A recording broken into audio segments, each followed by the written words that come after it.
Hola, un gusto saludarles desde Costa Rica.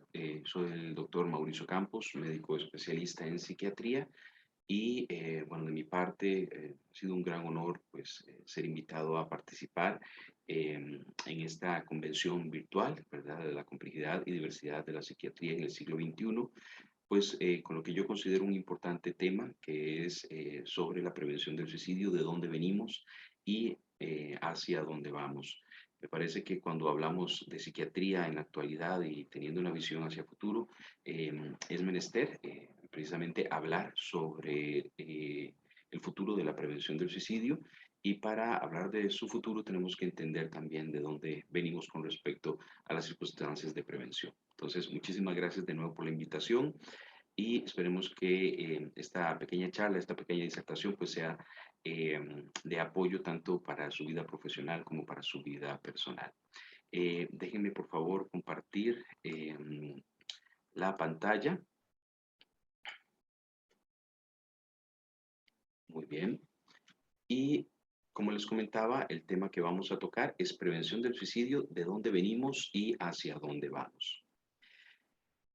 El señor Kofi Annan, en octubre del 2006, cuando era secretario general de las Naciones Unidas en el Día Mundial de la Salud Mental, habló esta importante frase: demos al suicidio la atención que merece, hablando del suicidio como un problema de salud pública al cual posiblemente no le habíamos estado dando la atención que evidenciaba las estadísticas a nivel mundial de casi 1 millón de muertes por suicidio, mayor a la cantidad de muertes que había en aquel momento por guerras o conflictos bélicos, y que precisamente se convertía en la principal causa de muerte violenta en el mundo.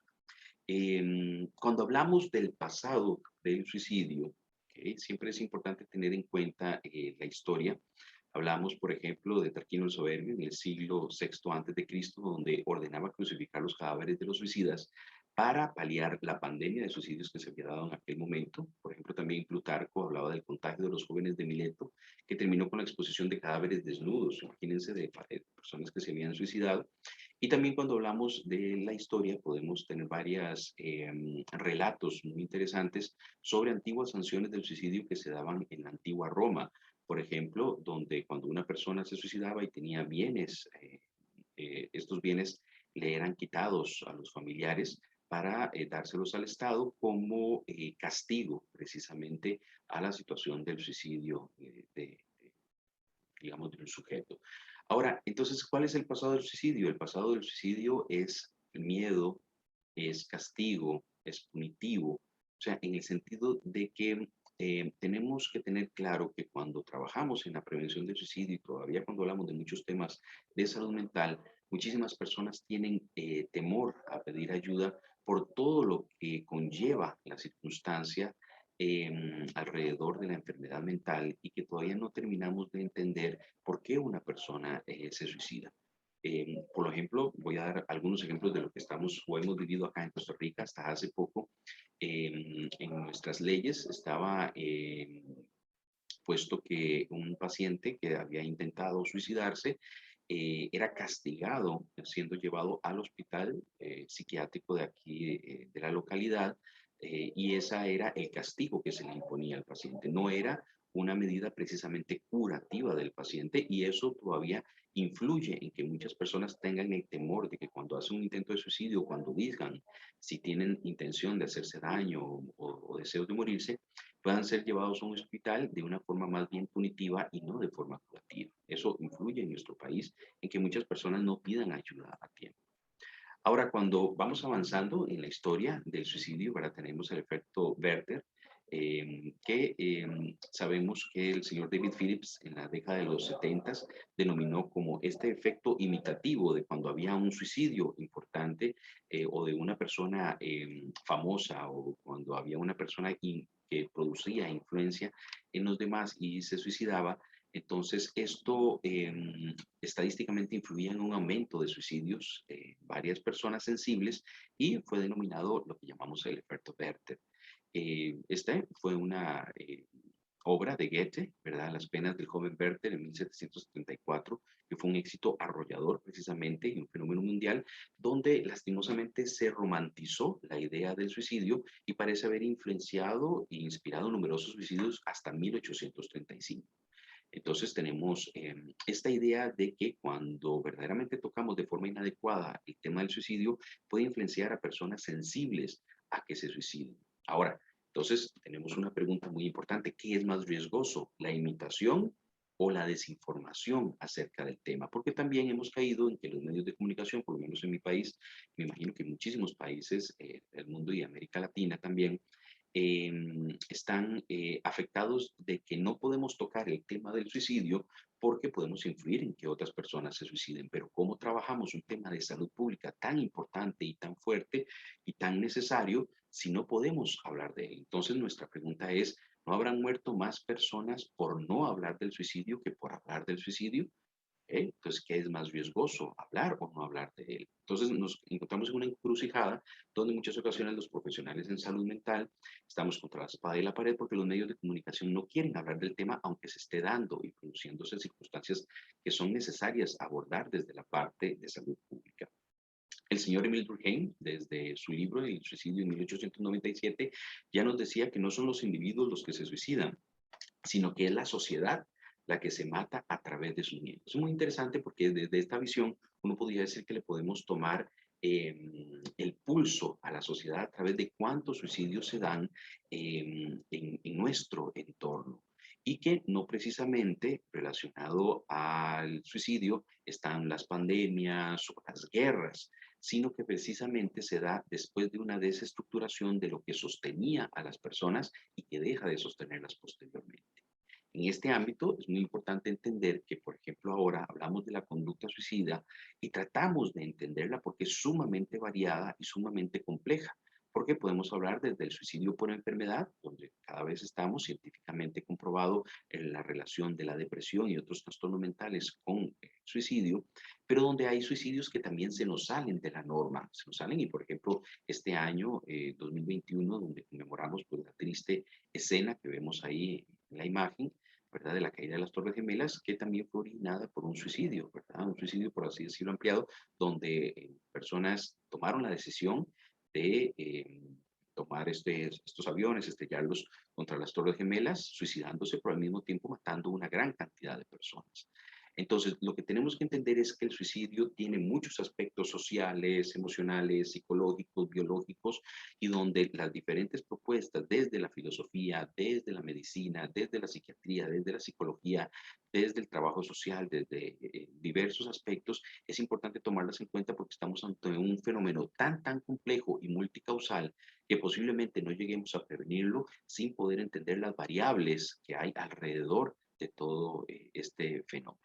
Entonces tenemos en cuenta, ¿verdad? Como lo decíamos, que hay diversos factores, adicciones, ahora el estrés continuo, el abuso sexual, la violencia, el bullying, que está influyendo en el aumento de suicidios, especialmente de las personas más jóvenes. Que hemos tenido un repunte en los últimos años, ¿verdad? Siendo, por ejemplo, en mi país la tercera causa de muerte en personas jóvenes, en otros países la segunda o la cuarta. Pero es muy importante tener en cuenta el suicidio como fenómeno multicausal. Ahora, si hablamos del 2020, ¿verdad? Y todas las circunstancias que han pasado con respecto a lo que es el coronavirus, la necesidad de aislamiento para prevenir el contagio, tenemos en el 2020 la tormenta perfecta, ¿verdad? Para que se hayan dado mayor cantidad de suicidios.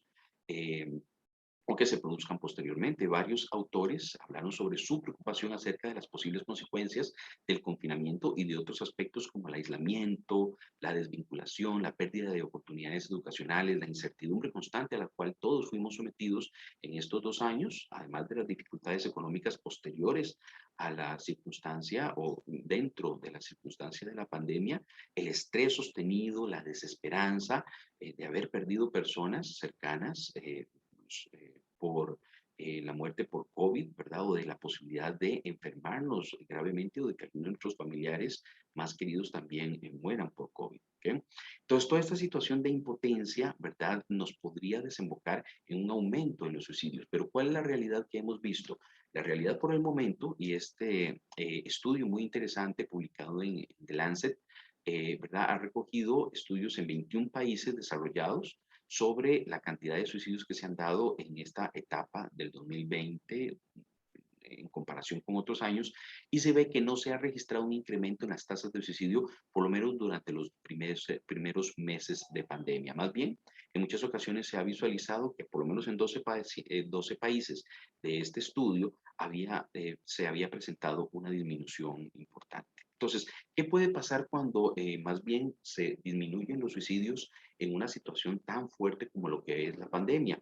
Jiménez Molina, en este artículo muy interesante, Suicidios durante la pandemia, ¿por qué bajan y qué podemos esperar más adelante? Habla de que las tasas de suicidio tienden a disminuir en los marcos de las crisis o los desastres socionaturales a gran escala. ¿Por qué? Bueno, por varias circunstancias, ¿verdad? Parecería como que la experiencia compartida de la crisis puede producir que las personas se tiendan a ayudar. El Estado de una u otra forma trata de compensar diversas circunstancias que están pasando, se fortalecen algunos vínculos sociales, pero también es muy importante tener en cuenta que, por así decirlo, en estos 2 años hemos estado la mayoría de la población concentrados en sobrevivir, en salvar nuestra vida y salvar la vida de las demás personas. Entonces, podría ser que la vida nos parezca más valiosa, la muerte más temible y el suicidio menos probable. El problema verdaderamente es que sí se ha visto que en diferentes crisis o desastres naturales, el suicidio no aumenta durante la crisis, pero puede aumentar posteriormente. Entonces, recordemos, ¿verdad?, que el suicidio no simplemente es un acto individual, sino un hecho social que involucra la vida colectiva, el contexto alrededor de nosotros. Entonces tendríamos que estar preparados y desarrollar más los métodos preventivos para prevenir un aumento de suicidios a futuro. ¿Y cuáles son las recomendaciones a países? ¿Verdad? La señora Danuta Wasserman habla en prevención del suicidio durante y después de la pandemia de la Asociación Mundial de Psiquiatría, varias recomendaciones a países en general para prevenir o paliar este aumento que se esperaría o sería posible con respecto al suicidio. Dotar a las personas de recursos que permitan mejorar su acceso a los servicios sanitarios en situaciones de crisis, reducir la presencia de factores de riesgo y potenciar los factores de protección, que cada país debería de saber cuáles son sus factores de riesgo, cuáles son sus factores de protección, y obviamente si lo dividimos por regiones, puede que las situaciones de riesgo suicida sean diferentes de un lugar a otro, y esto es muy importante, sensibilizar a la población acerca de la necesidad de dar apoyo social, apoyo al vulnerable y derribar el estigma asociado a la conducta suicida y a la salud mental. Me imagino que en sus países, el mío pasa muchísimo, que lastimosamente todavía la psiquiatría, por ejemplo, es una especialidad que tiene que tal vez a veces trabajar con las manos vacías en muchas circunstancias. Hemos tenido una disminución grande de nuestros servicios en salud pública, digamos, para los pacientes de psiquiatría, porque estos recursos han sido desviados al abordaje de pacientes con COVID.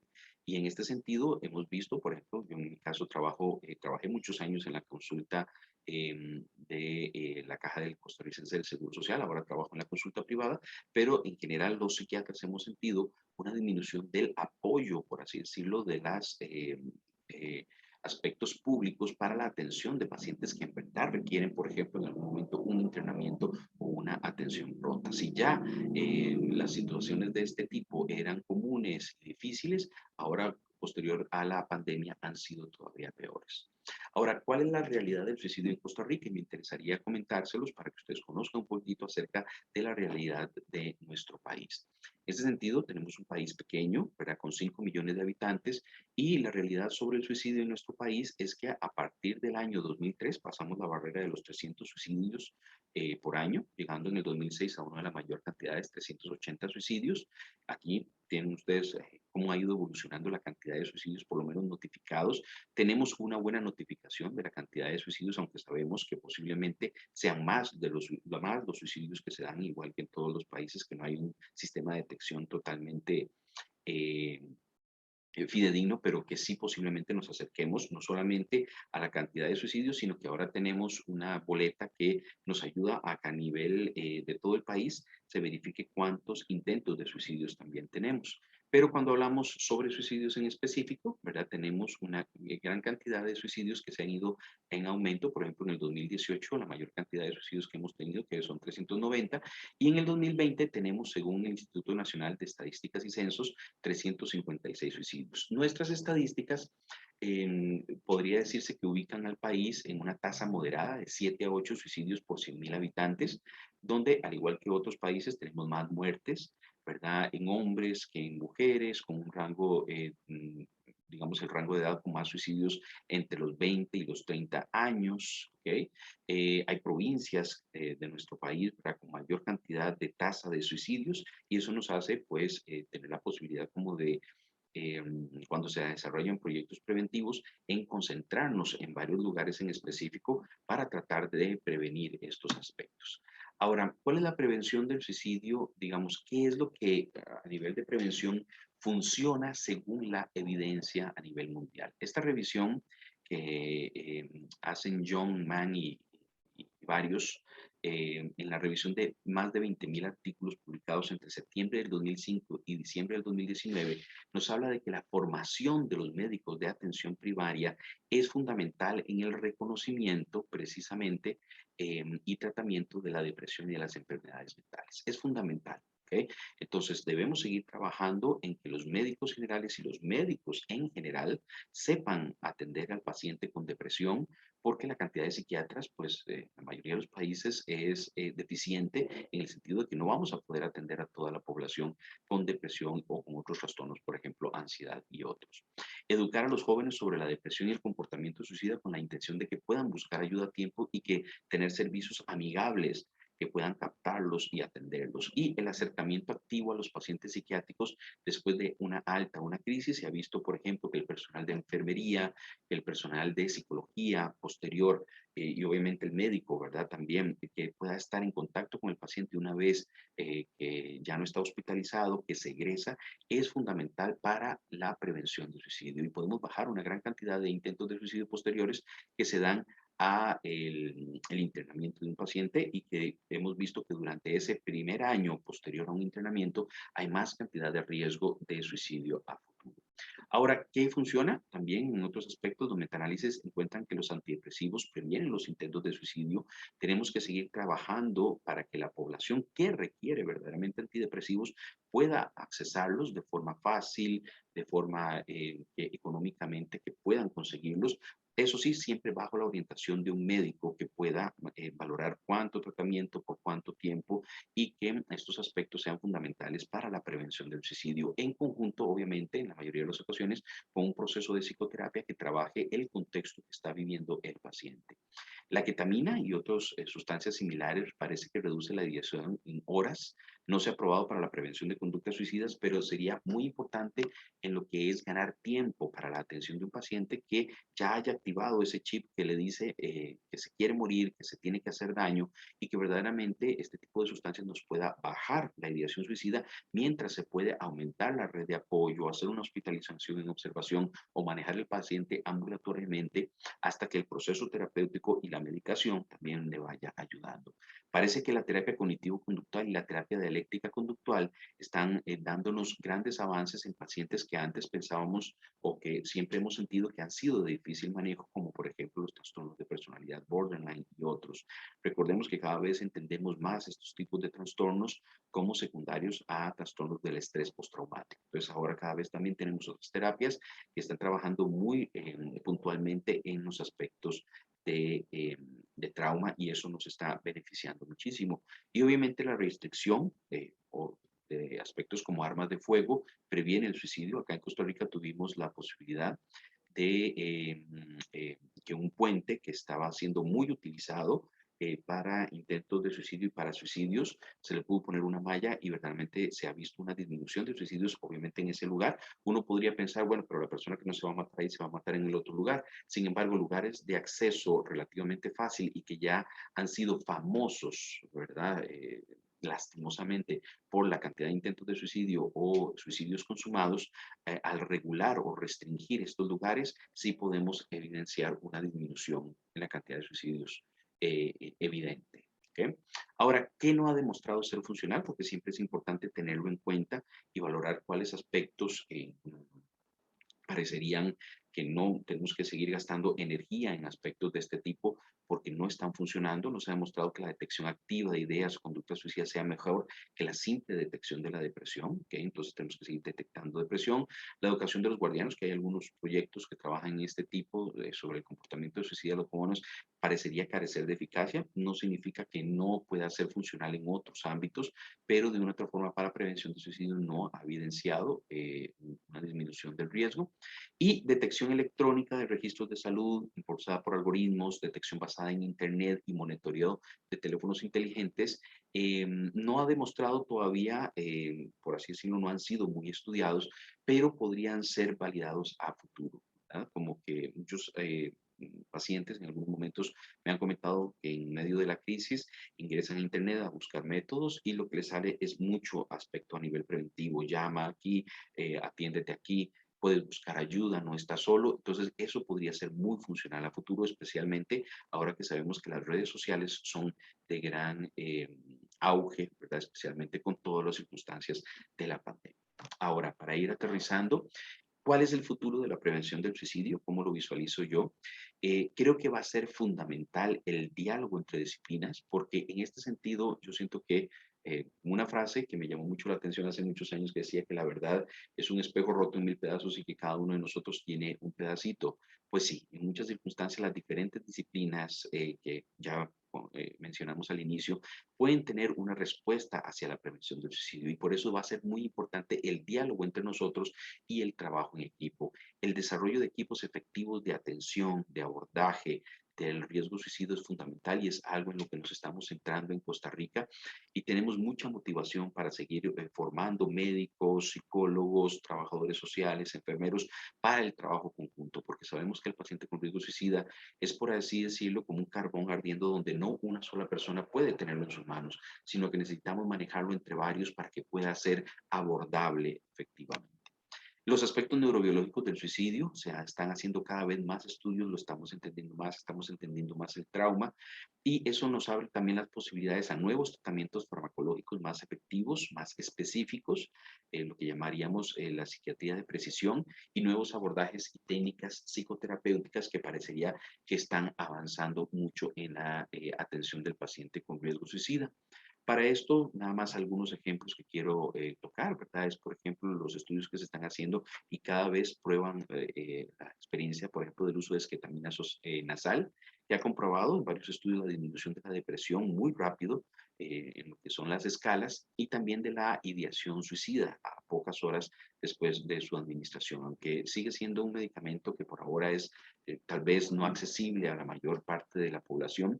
Recordemos que estos tratamientos se van abriendo las posibilidades de que en unos años podamos tener más herramientas para tratar rápidamente la ideación suicida y que podamos disminuir este riesgo y que nos dé tiempo de precisamente abordar otros casos. Los estudios son muy interesantes, ya que parece que funciona al modular los receptores de glutamato y verdaderamente pues puede ser muy funcional a futuro para el tratamiento de pacientes con riesgo suicida inminente. Y lo que hablábamos de la psiquiatría de precisión, creo que es un gran momento para vivir, ¿verdad? Como psiquiatras, en el sentido de que se está abriendo muchas posibilidades. Creo que todos hemos estado al tanto, ¿verdad?, de este estudio de la Universidad de California acerca de la terapia de estimulación cerebral profunda personalizada y cómo esto, pues en este caso de esta señora Sara, una mujer de 38 años con una depresión refractaria, no había respondido a varios medicamentos y donde parecería que la utilización de una especie de marcapasos a nivel cerebral podría influir, ¿verdad?, en que una persona con una depresión que no ha respondido pueda mejorar su calidad de vida y podamos tratar adecuadamente una depresión que lastimosamente no hemos tenido la posibilidad de puede tratar con anterioridad. Esta investigación fue publicada en la revista Nature Medicine, ¿verdad? Entonces, realmente pues estamos muy atentos todos los psiquiatras y todas las personas que trabajamos en salud mental a los nuevos avances que se vayan dando. Pero al mismo tiempo de que es una buena noticia para la depresión, es una buena noticia para los suicidólogos y para las personas que trabajamos en prevención de suicidio. Entonces, nada más quiero terminar con un pequeño esquema que hemos desarrollado acá en Costa Rica para el trabajo de la temática de suicidio. Cuando nos piden una charla o nos piden una sensibilización, siempre hablamos de la complejidad del abordaje del suicidio y que diversas personas nos estamos preparando en diversos campos para la atención en equipo de este fenómeno suicida. Hablamos sobre la sensibilización, que es necesario el conocimiento básico a toda la población, la prevención hacia comunidades, hacia los profesionales de salud, la intervención del riesgo según su progresión, la progresión del riesgo de suicidio, ¿verdad? O el continuum del suicidio, para la toma de decisiones adecuadas de personal de emergencia o cuando tenemos un paciente frente a nosotros, que podamos tomar las decisiones de si internarlo, de si observarlo, de si manejarlo ambulatoriamente.